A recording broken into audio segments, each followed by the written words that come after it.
Biz Domra Sağar'dan açık sağar ötemiz. Birinci sınıf оқушысы Сағдат Тамерлан. Сәлеметсің? Дайынбыз ба? Сағатқа көңіл күйің қалай, жақсы ма? Бүгінгі өтетін тақырыбымыз халық күйі нәрағашы. Нәрағашы күйінің мақсаты оқушыға халық күйі нәрағашы туралы мағлұмат беру, күйдің мазмұнын, образдық сипатын түсіндіру және домбырада орындау шеберлігін қалыптастыру арқылы күй өнеріне деген қызығушылығын арттыру.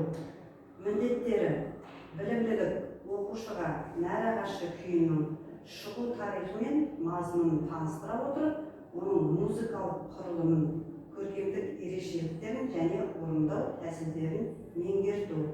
Дамытушылық: оқушыға музыкалық есту қабілетін, домбыра аспабын дұрыс ұстауы мен күй орындаудағы техникалық дағдыларын дамыту. Сонымен қатар күйдің құрылымы мен ырғақтық ерекшеліктерін түсіну арқылы шығармашылық ойға қабілетін арттыру. Тәрбиелік: оқушыға қазақтың ұлттық музыкалық мұраларын, оның ішінде халық күйлерін құрметтеуге және сақтауға баулу. Сондай-ақ еңбекқорлық, табандылық және ұқыптылық қасиеттілік дамыту арқылы ұлттық өнерге деген сүйіспеншілігін арттыру. Сағаттың формасы жеке сағат. Енді осы сағатымызды бастамас бұрын мен осы күйдің шығу тарихын айтып кетейін, әңгімелеп. Бұл аңыз күйге жатады, бұл күй. Баяғыда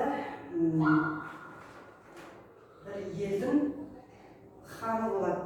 Ол хан аңшылыққа барып, аңшылықтан үйіне келсе, өзінің жалғыз қызы болады. Сол қызы төсек тартып қатты ауырып қалған екен. Содан жаңағы хан қызының ауырғанын көріп, жаңағы бүкіл елден тәуіп, бақсы, балгерлерді шақырып алып, қызын емдетеді. Жаңағы келген тәуіп емшілер қызды емдей алмайды, қолдарынан келмейді. Сөйтіп, олардың жаңағы ашуланып, емдемедіңдер қызымды деп бастарын шолып тастайды екен жаңағы. Содан ауылда бір күйші болады, сол күйшіні шақыртады. Ол күйші келіп, ана қыздың ауырып жатқанын көріп, жаңағы ханға айтады: қорқып ата елдерді аралап жүріп, өзінің қобызының үніменен көп адамдарды емдейді екен. Сіз сол қорқытты шақыртыңыз деп сөйлейді. Сол кісі емдейді, бір емдесе де. Сөйтіп, шақырыңдар ана қорқытты атаны шақырып әкеліңдер деп сөйлейді. Оны жаңағы қорқытты атаны шақырып әкеледі. Қорқытты ата келеді да, анау қыздың жаңағы қобыздың үніне жазылмайтынын біліп, жаңағы ханға айтады: бұл қыз балаңызға сізге ағаштың суы керек дейді. Ағаштың суы дегеніміз болады ғой, кейбір ағашта суланып тұрады, кішкене су шығып, бүйтіп үшік су шығып. Сондай ағаштың суы керек екен. Содан жаңағы солдаттарын, нөкерлерін жинап, хан ағаштың суын тауып әкелесіңдер деп бұйырады жаңағы нөкерлеріне. Сөйтіп олар ағаштың суын іздеп кетеді. Сөйтіп жүріп, жаңағы су шығып тұрған ағашты тауып алып, оның суларын ыдысқа құйып алып, сөйтіп елге келеді. Елге келеді да, жаңағы суды қыздың аузына бір-екі тамшысын тамызады. Сонда жаңағы ауырып жатқан қыз көзін ашып, басын көтеріп, жаңағы судан нәр алып, нәрленіп, түріп келіп өзіне ажарланып, жаңағы жаза бастайды. Содан бүкіл жаңағы уайым шегіп тұрған халықтың бәрі қуанып кетеді, жаңағы көңілденіп, бәрі қуанады. Содан жаңағы жерде отырған күйші ол да қуанып, сол жерде күй арнап күй шығарады сол жерде. Қыздың жазып кеткеніне арнап күй шығарады. Ол күйдің атын нәр ағашы деп қояды. Нәр ағашы күйі осылай пайда болған екен. Жақсы.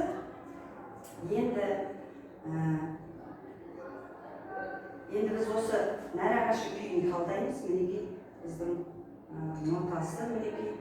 Бұны енді біз талдамас бұрын музыкалық талдау жасап жіберейік. Әуелі музыкалық талдау жасаймыз. Күйдің аты Нарагачи. Бұл қазақтың күйі емес, бұл түркмен халық күйі. Нарагачи дейді. Біз өзіміз қазақша нәр ағашы деп айтамыз. Екпіні көңілді орындалады, күй көңілді орындалады. Өйткені ана қыздың жазылуына байланысты бұл күй көңілді болып шыққан. Енді бұл күй 3 бөлімнен тұрады. Бірінші бөлімі ортаңғы буыннан айналады. Сосын бас буы, үшінші бөлімінде бірінші бөлімі қайтадан қайталанады. Сөйтіп бұл 3 бөлімге тұрады. Жақсы. Өлшемі 2-4. 2-4 дегеніміз нешеге саналады? 2-де саналады. Дұрыс, 1-де, 2-де деп. Және кілттің жанында бізде 2 белгі бар екен. Бұл қалай аталады? Қандай белгілер? Бемоль деп аталады. Қандай бемольдар? Си бемоль және ми бемоль. Дұрыс, молодец. Си бемоль және ми бемоль.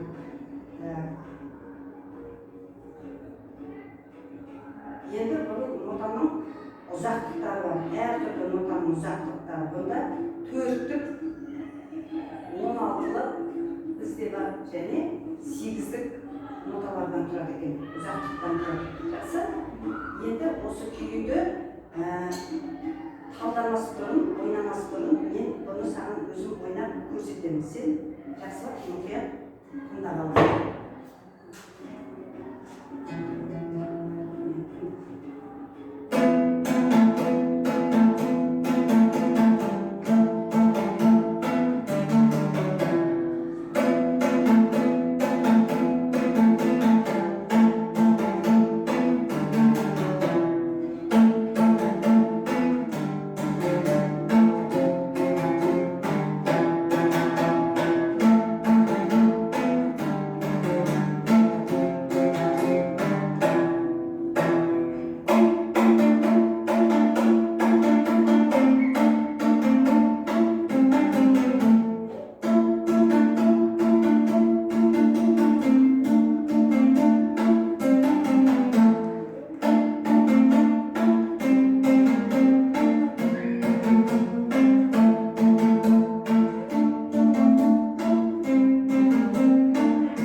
Енді қағыстары қандай қағыс?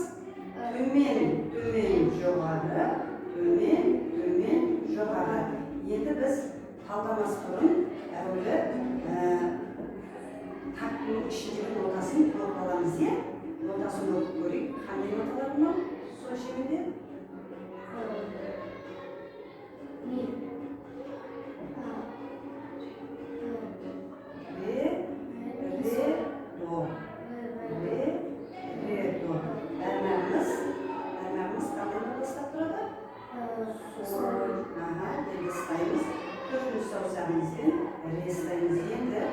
Төмен, жоғары.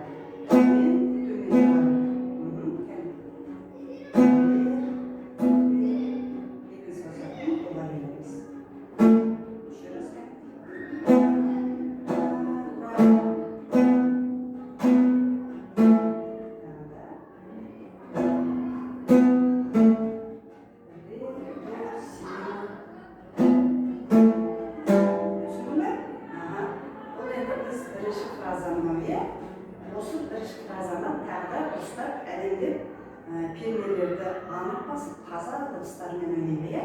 Қане, асықпай ойлаймыз бәрі.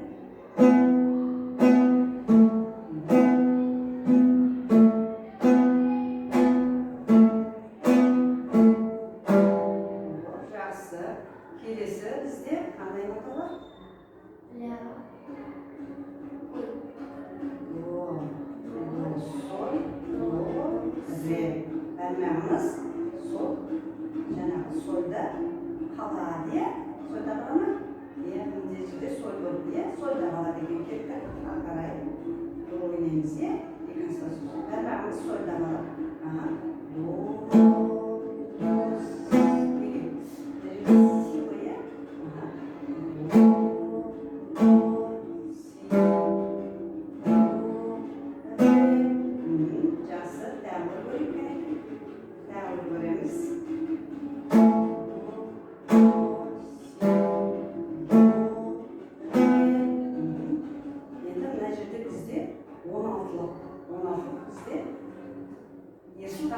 төмен жоғары, төмен жағара. Си, до, си, ля, соль. Екінші саусақпен си бемоль, иә? Екінші саусағымыз қайсысы? Екінші саусақ, және асты, сидің асты бізде решегінде фа. Си, до, си, ля, си, до, си, ля, асықпа. Си, до, си, ля, соль. Ашып жібереміз. Си, до, си, ля, соль. Түсіндік па? Енді бұл бізде екінші фразамыз, иә? Енді осы бірінші фраза мен екінші фразамыз мына жерде бізде қайтадан сол қайталанады. Қайтадан тағы ойнаймыз. Мына жерде 16 нота былай ойналады, иә? Біркелкі қағылады. Төмен жоғары, төмен жоғары.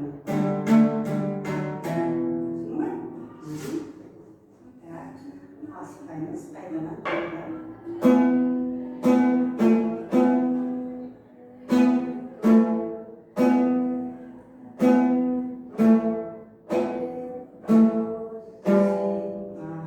Жақсы. Қарай. Жоқтан емес қой.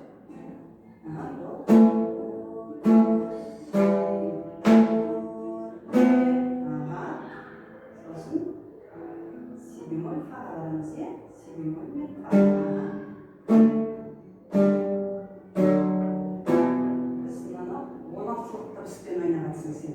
Си, до, си, ля, соль деп. Енді біз 8-лік нотамен ойнап тұрсың сен, иә? Бұны біз 16-лық нотамен ойнау керек. Си, до, си, ля, соль.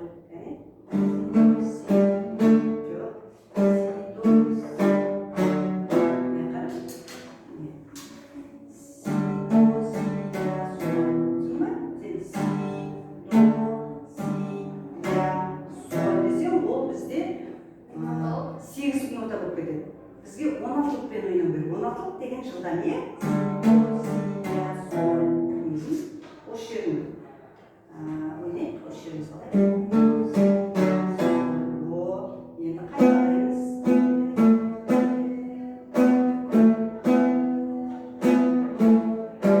Жоқ, қалып қой. Бір рет қалып қой, е?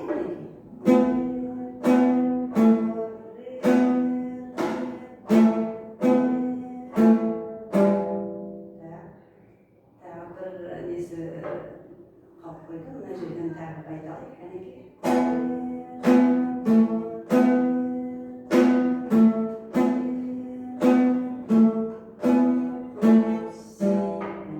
Міне жақсы.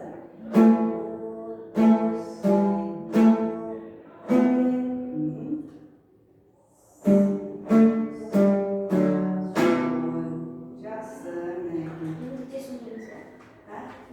енді кішкене тездетеміз, е? 2-ні қосамыз, е? Сосын үшінші цифра кетеміз. Үшінші цифра. Өте тез ойна.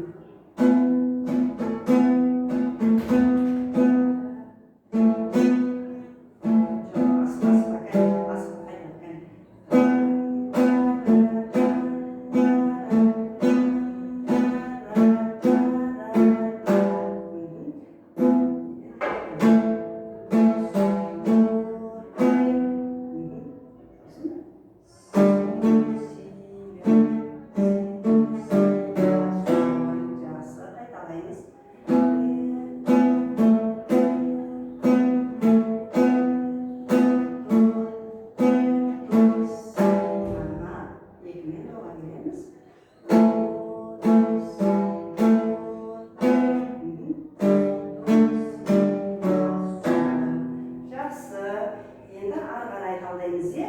Енді ары қарай бізде мынандай әуенде ойналады. Ары қарай былай болады.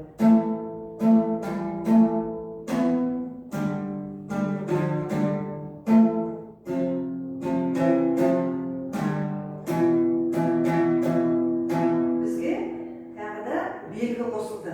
Қандай белгі қосылды? Ля бемольмен және ми бемоль қосылды, иә?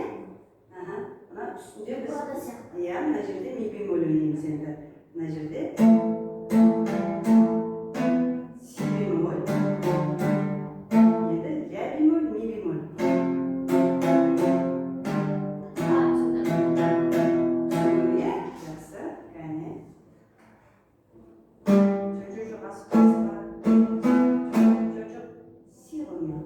До, си, до, ре. Таза семіне жүрген мынау міне бемоль өзінің пернесіне жету керек анда. Кәне, дода.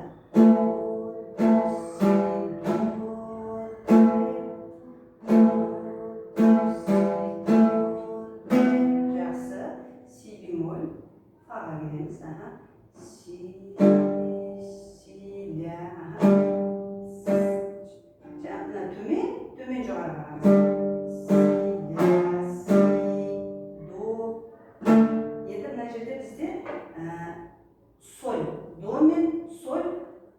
Және соль. Төртінші саусақпен, үшінші саусақпен аламыз. Жоқ, мынау до ғой. Үстін былай келеміз. Мынау былай болады. Көрме? Жоқ, мынау былай. Доныста до, мынаумен до. Мынау үсті соль. Міне, до мен соль, е? Түсіндің? Мына жерде біз төртінші саусақпен, үшінші саусақпен келесің. Жақсы, кәне. Қайтадан. Мына жерде. Мынаны си бемольдан ойнаймыз. Си бемоль.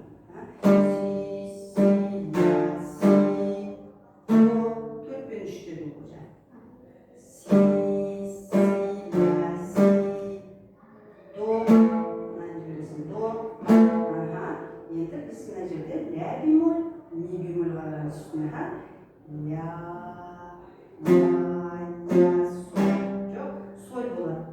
Бәрмәк қалап, мынаны ашасың, түсің бе? Бәрмәк қалады, мынаны ашасың, соль, ашық соль. Си бемоль, фа жаңағыдай 4 пен 3. Пам, жоғары, пам, молодец, 4 пен 3. Енді ашық, соль, соль, соль, соль, соль. Мында қараймыз. Ашық, ашық. Соль, соль, соль. Түсіндің бе? Енді осы екінші рет қайтадан қайталанады. Мінекей, кетті. Қайталаймыз. Қайталаймыз.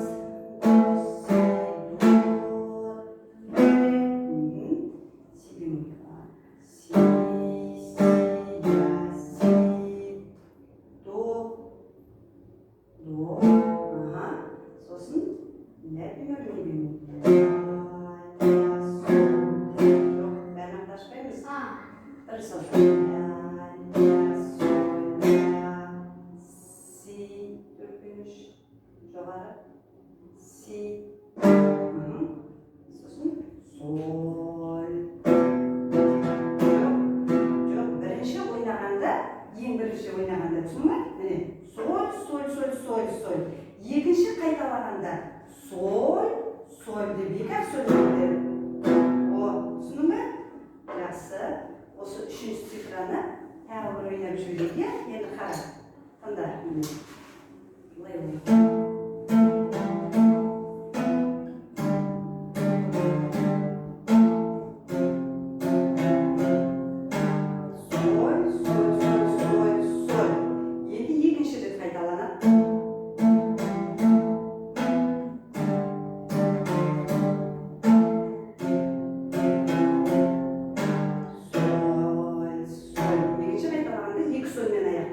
Бірінші қайталағанда 5 сольмен аяқталады, е? Әне, осы үшінші цифраны қайталайық, қайтадан. Осы жерде.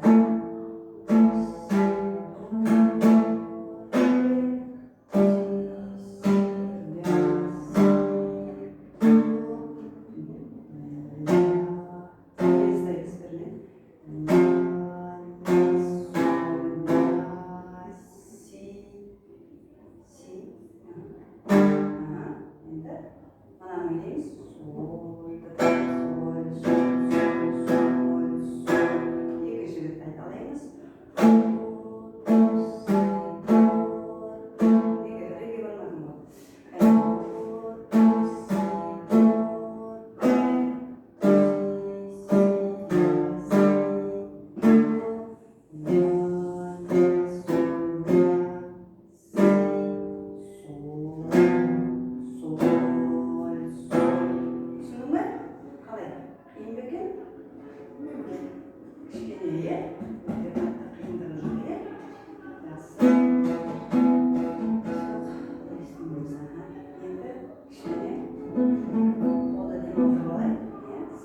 басынан бастап төртке дейін ойнаймыз, иә. Бізде содан кейін қазір бізде төрт басталатын болады, иә.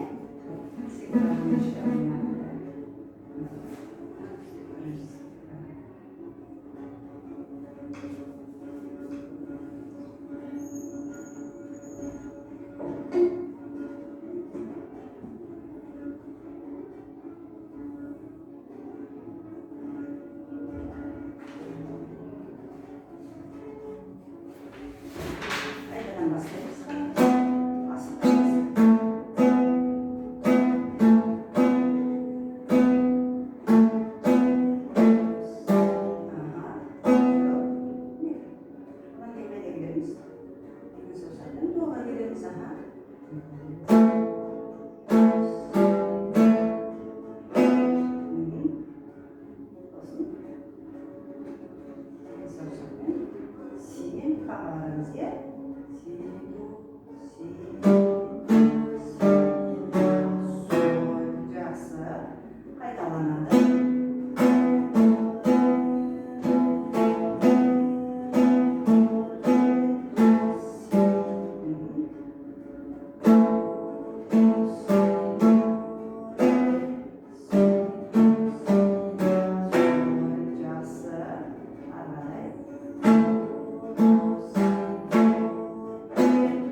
Бірінші бөлім болды, иә?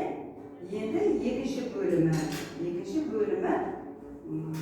ортаңғы буыннан басталады. Ортаңғы буыннан басталады. Точно так же. Ноталар басқа только, иә? Жаңа бізде біз бірінші октаваның ноталарын ойнадық, екінші октаваның ренінен. Енді біз екінші октаваның нотасынан бастаймыз, иә?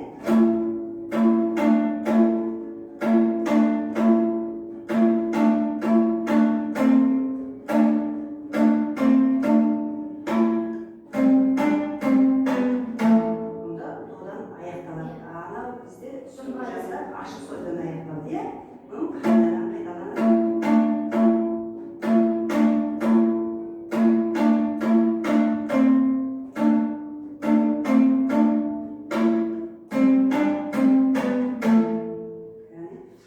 Осы бірінші фразасын ойнайық. Екіншіні көшеміз. Асықпаймыз, иә?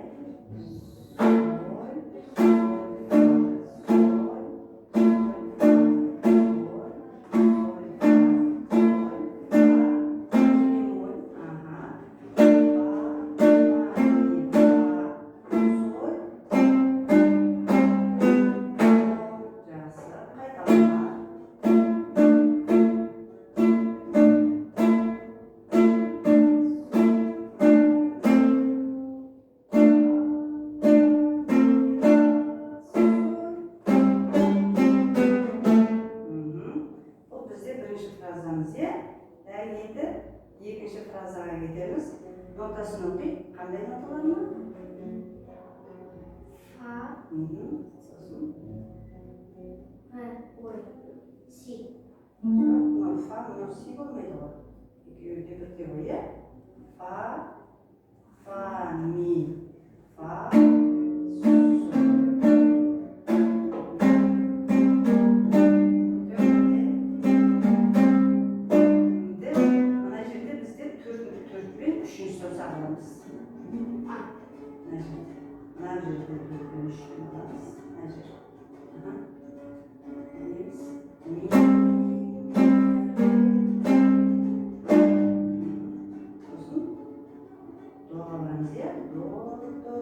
қайтадан ойлайық.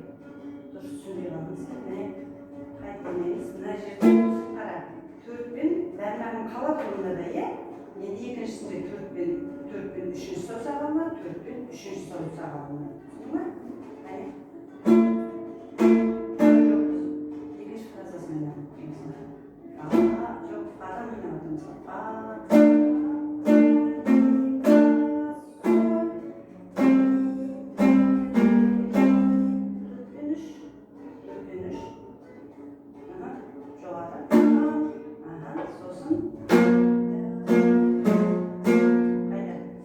Qanday da o'ynaymiz? Toza da o'ynau kerak, ya. To'rtbenish, bemor, siydik. Aha, so'sin. Keyin sozatdan qaytaramiz. Tushundingmi?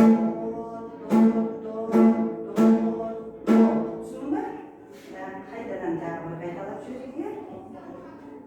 Tag'ir qayta. Shu, o'sishini, o'sha ikkinchi frazani. Fadan. Aha.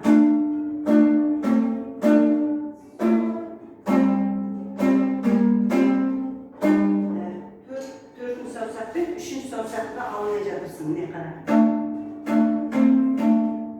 Buna жерде дәрмәкпен төртінші savsak, иә? Төрт пен үш дәрмәкті ашып береміз. Мұнда да төрт пен үш содан кейін. Қайтадан екінші қайталағанда дәл солай.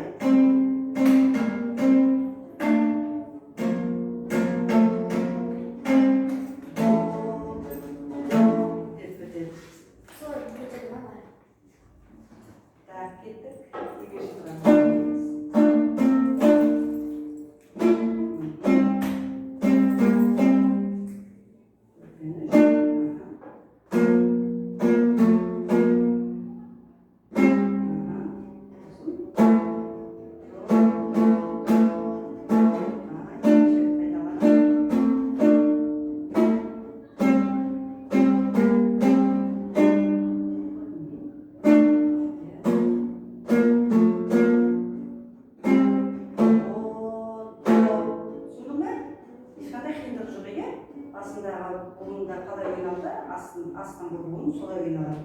Енді үшінші бөлімінде басындағы ойнағанымызды тағы қайталап шығамыз. Біреден бастайды.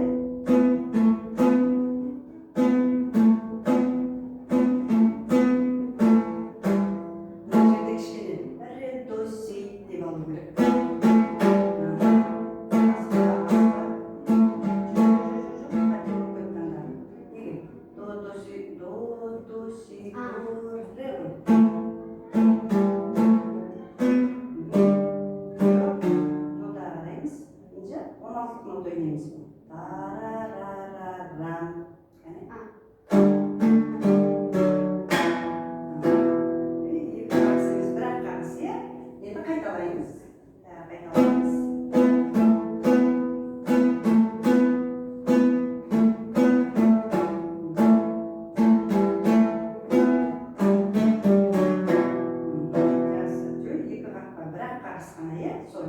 Енді екінші фразамыз.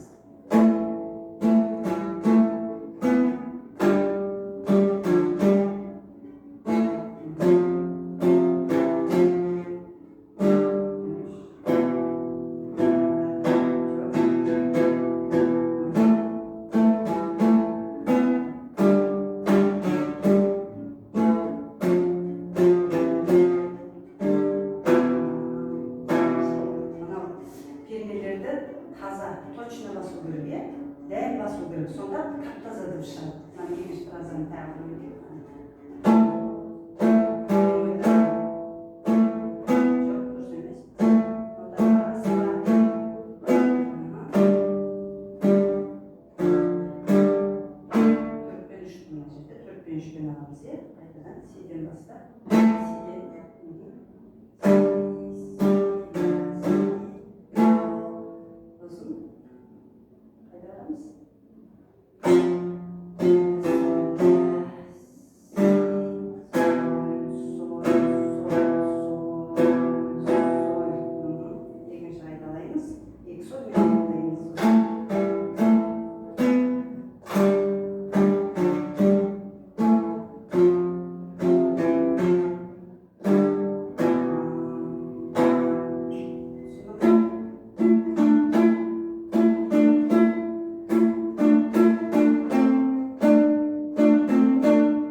болуың керек. Таза дыбыс емес, иә, бемоль емес, иә. Сосын мына жерде де бізде ми бемоль және си бемоль ойналады. Аха, осы жерде де шатыстырмауымыз керек, иә. Төртпен үшті шатыстырмаймыз. Аха, до, до. Иә, тағы мына жерде.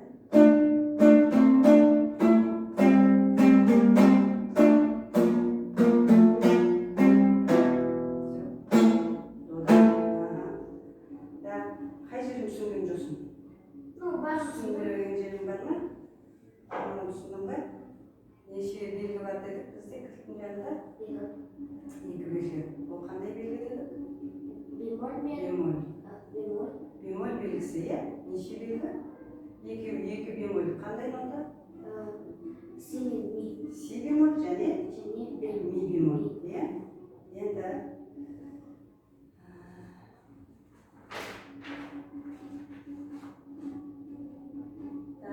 қорытындылайды, иә? Сабағымызды қорытындылайды, жақсы. Бұл күй қалай пайда болды сонымен? Нәрағашы күйі қалай пайда болды?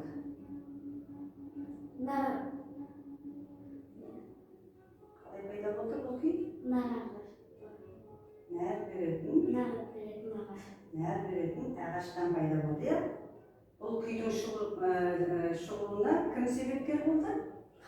Ханның қызы себепкер болды. Иә, бұл күйден не ұқтың енді? Не ұнады ма бұл күй саған? Сондай көңілді, әдемі, жеңіл, нәрлер екен. Мен де осы күйден нәр алдым. Сен де бұл күйден нәр алыпсың, иә? Анау ханның қызы ағаштың суынан нәр алды, иә? Сен осы күйден нәр алып, өзіңе ұнаттың, иә? Ұнады ма күй? Сондай көңілді жеңіл ойналады екен, иә? Енді үйде асықпай, бемольдарын бақылап қарап, қай жерде бемоль бар, иә? Такты бойынша сала ойнаймыз. Түсіндің бе? Енді осы күйді келесі сабаққа жаттап келесің. Жақсы? Сабағымыз осымен аяқталды. Келесі кездескенше қош сау болыңыздар.